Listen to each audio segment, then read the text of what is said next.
So lymphoma often presents as an abnormal lump in a lymph gland.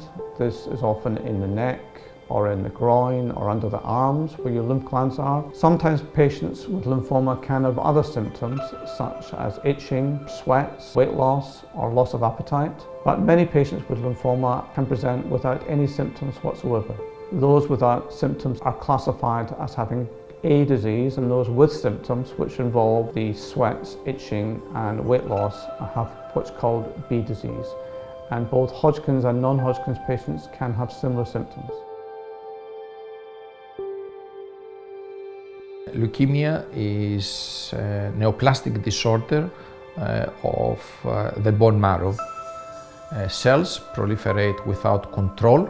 There is no differentiation in the cells, and eventually patients can develop various symptoms and signs related to the bone marrow failure.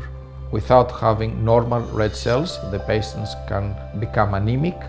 Without having normal white cells, the patients are very susceptible to infections.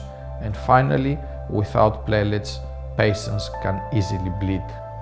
Myeloma is a form of blood cancer. It is rare in that it only really affects 3 to 4 in 100,000 of the population, and the symptoms can be relatively non-specific, which makes it difficult for GPs often to diagnose this condition. The symptoms can be things like tiredness, there can be things like pain, usually in the bones, most commonly the back, but also a history of recurrent infections, which would be unusual for that individual patient.